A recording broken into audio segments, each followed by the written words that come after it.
はい。それではですね、レクサス UX250H F スポーツでですね、今日ちょっと栃木県の山の中を来ていますので、山坂道ドライブしてみたいと思います。それではシートベルトをこう入れるとですね、このように、運転席のオートスライダーウェイというのがついているので、乗り降りしやすいようにね、位置に、運転席とステアリングが動いてくれる機能が、ついています。で、シートベルトとかね、エンジンを入れたりすると、このように移動してくれると。ドラポジ、メモリしたドラポジに移動してくれるという機能がついています。それではエンジンかけてみましょう。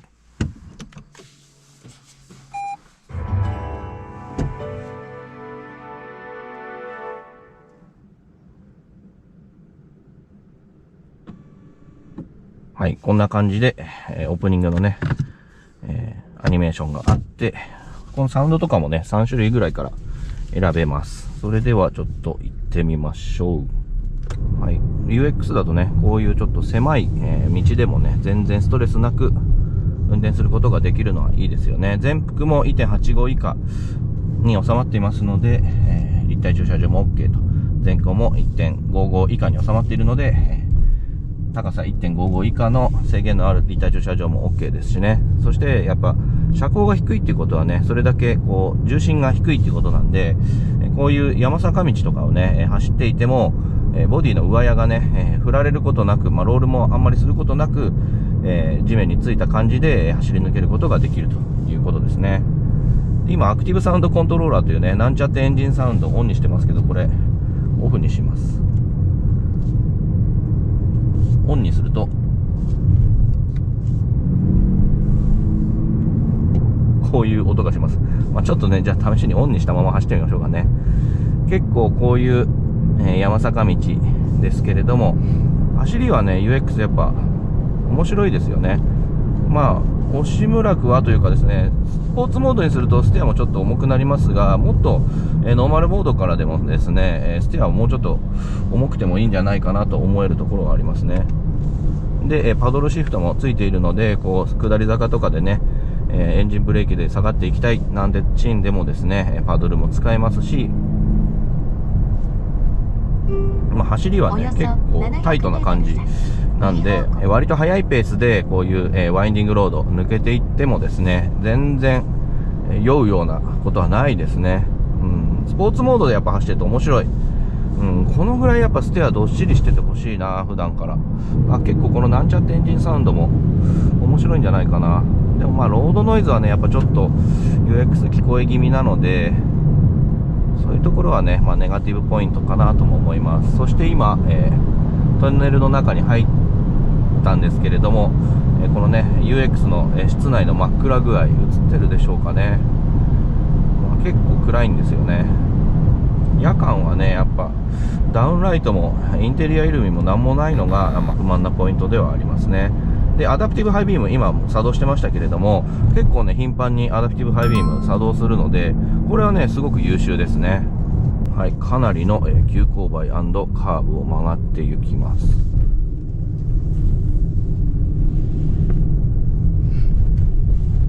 いや、走りはいいわ、ほんと。マジで UX ね、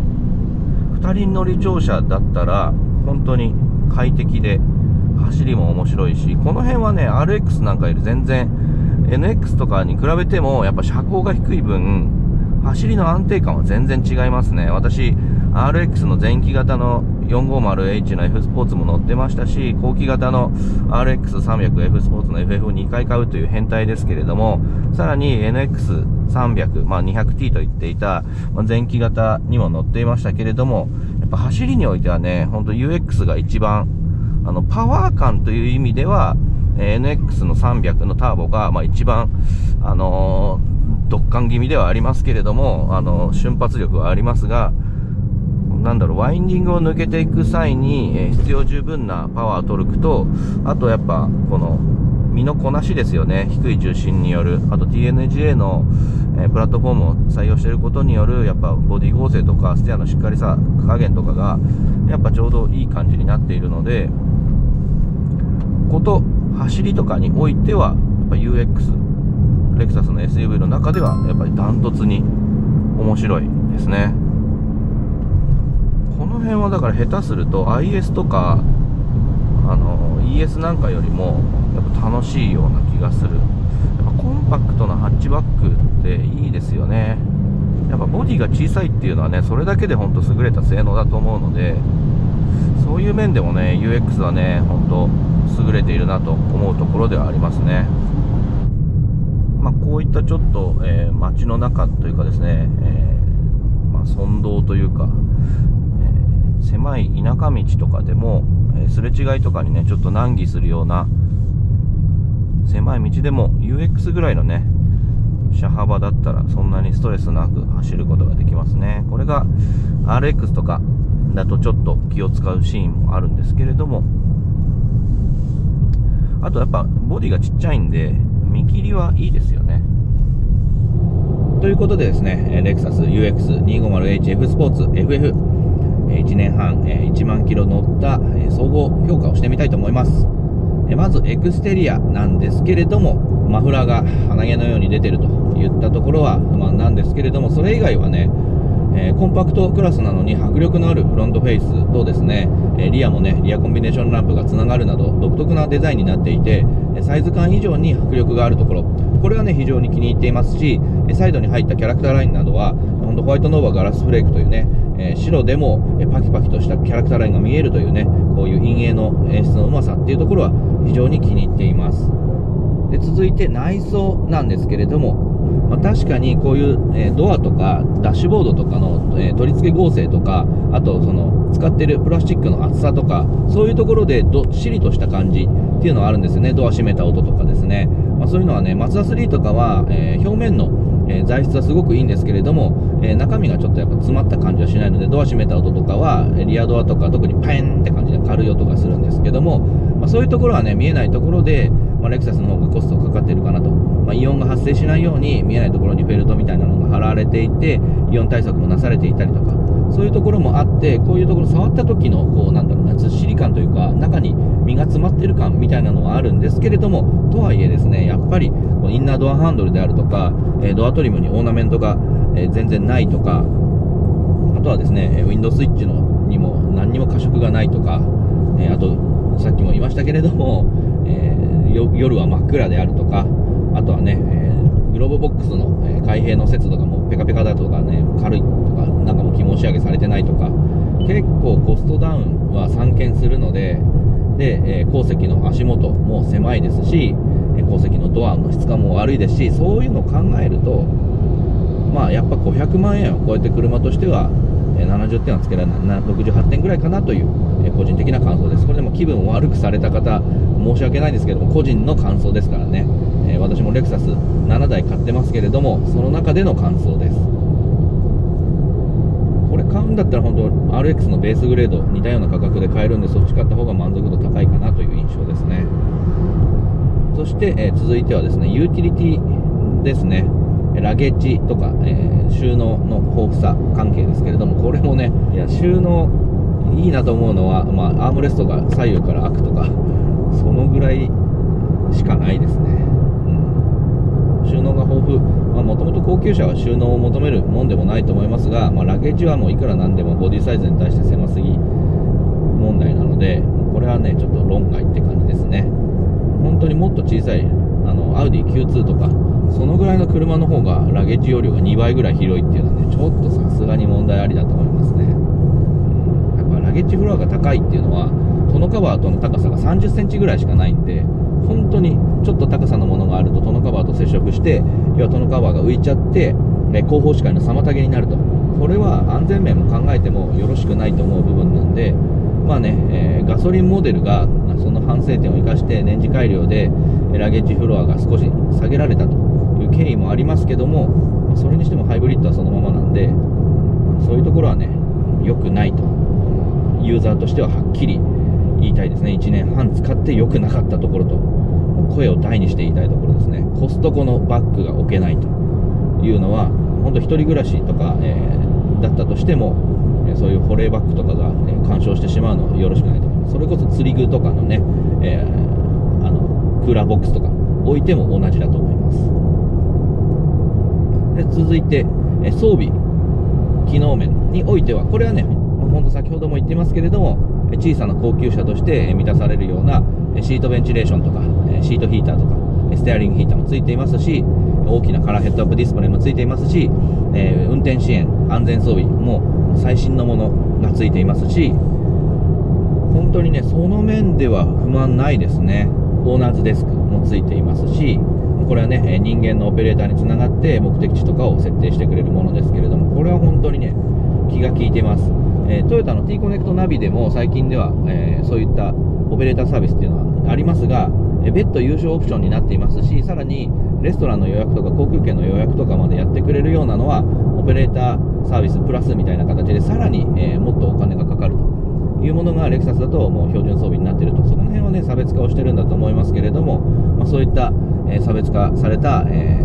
気の利いたサービスが、標準装備がついていると、その分車両本体に含まれているんだと思いますけれども、そういうのはねやっぱ便利なんで、本当 UX が入る駐車場を探してとか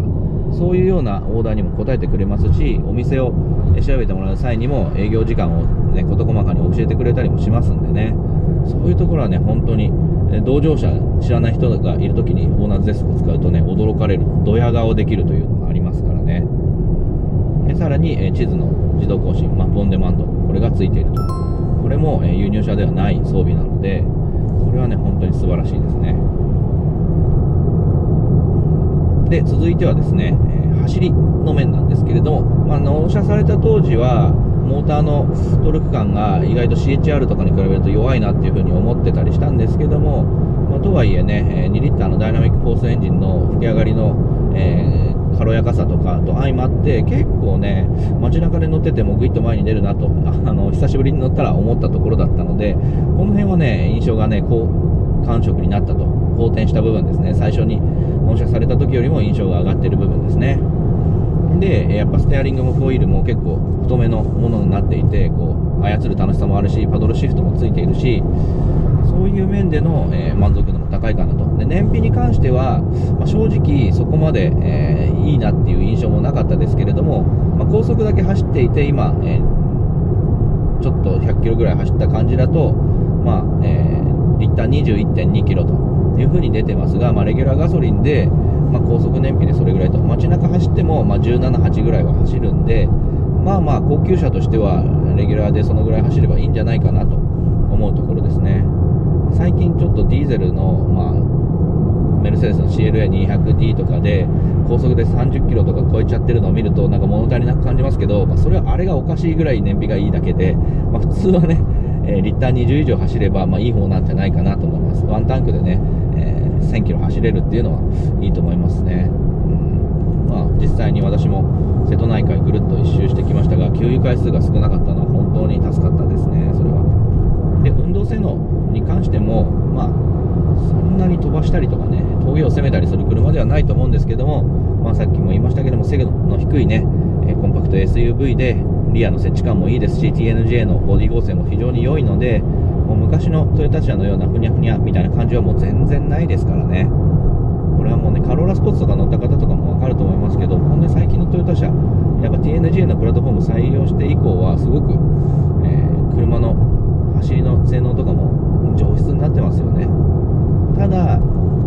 味付けの部分ですよね。それに関してはやっぱり輸入車の方が味が濃い感じがするので、ステアフィールとかですかね、特に思うのは、あとはアクセルを踏んだ時のトルクの出方とかはやっぱダウンサイジングターボとか DCT を積んでいる車の方が味が濃いっていうのはあるので、それに慣れてしまっているとなんか薄味だなと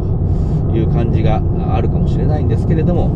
快適な車という風な視点で見ると、運転支援も含めてすごく安全で快適で輸入車以上に感じる部分もあります。だから本当に常にね、ファントゥードライブしたいわけではないので、移動する時間も、楽しく安楽に過ごせるっていうところを考えると、レクサスは非常にバランスのいい車になっているかなと思います。レクサスっていう車はね、本当にやっぱこの走る曲がる止まるっていうところ以外の部分の満足度が非常に高いんですよね。だから、雑誌とか評論家の人とかが乗って、輸入車と比べて走りがねみたいな感じで、そこだけ切り取られて、なんか良くない評価を与えられているこことっていうのが非常に多いんですけれども、実際に所有しているオーナーの人はそういうことは全然思わなくてですね、常に本当にやっぱファントゥードライブしたいわけではないので、快適に、移動する道具としては非常に優れてますね。それは本当に輸入車以上だと思います。ナビの賢さであったりとか、クライメートコンシェルジュとか、あとは、シートベンチレーションがついていたりとかで、運転支援とか安全装備が輸入車以上のものがついていたりとか、そういうところもやっぱ快適ですし、あとですね、やっぱディーラーでの体験とかは本当に輸入車以上ですね。これは本当に、実際に所有したオーナーじゃないと入れないオーナーズラウンジとかがありますんで、こういうのはね、雑誌とか評論家の人の、レビューでは絶対に載らない部分なので、私は、そういうところはすごく、良いと思ってます。もう本当ホテルのサービス以上のものがやっぱ受けられると、気の利いたお茶菓子が出るとか、あとはその夏と冬にクリスマスコンサートとかサマーコンサートがあったりとか、そういうねおもてなしの部分、それもちろん無料で提供されますからね。でそういうところもやっぱ家族からの評判が絶大なんですよね。レクサスだったら、点検でもついていくというふうなことが言うぐらい、やっぱレクサスは1台持っててっていうぐらい、やっぱそういうところの、なんかおもてなしの部分にすごく家族からの評判が良いので、また次買い替える時にはレクサスがいいよねっていう、そういうその家族からの支持が得られやすい、メーカーだと思います。これはねやっぱ実際に自分も体験してみて、もうやっぱレクサスで過ごしている時間っていうのがすごく心地よいですし、さらに最近、ディーラーの店舗がね改装されて今まで以上に快適になっているという部分もあるので、本当にねそれはね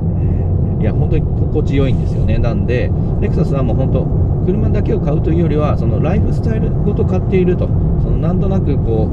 う気分のいい生活ができるカーライフが送れるライフスタイルを買っているっていうね部分もあると思うので、そういうところにね価値を見出せる人はすごくいい車だと思います。これだからね、中古屋さんとかで買っちゃうとその部分がわからないので、なんかもったいないなと。どうせ買うんだったら認定中古車をレクサスのディーラーで買った方がオーナーズラウンジも入れますんでね、そういう方がいいかなと思います。といった感じでレクサス UX250H F スポーツ FF2 年間乗った感想をお届けしましたが、いかがだったでしょうか。本当ね小さな高級車として今求められるものが高いレベルで実現している車だと思います。これはね本当輸入車以上と思えるところが何箇所もあるので、いろいろね、乗り比べてレクサス UX もその中で、一つの選択肢として、考慮されてみてはいかがかなというふうに思います。リセールがね良いというのも忘れてはいけない、もうねすごく大きな、メリットにもなりますね。私もね UX250H2 年近く1年半乗ってですね、車両本体価格以上で売却できて、残債と相殺してお釣りが来て、またねレクサス RX も売っちゃって2台まとめて処分して、もう一回 RX を買い直すというねウルトラ C をやってのけましたが、そのことに関してはね下の詳細欄に動画のリンク貼っておきますけれども、そういったねこともできてしまうと、本当に売却の時まで含めたトータルコストを考えると非常にコスパの良い車になっていると思いますので、気になっている方はね、やっぱライフスタイルを買うという意味でレクサスに足を運んでみてはいかがでしょうか。それではあなたの物欲を刺激する車買うチューバーワンソクチューブ、次回もお楽しみに。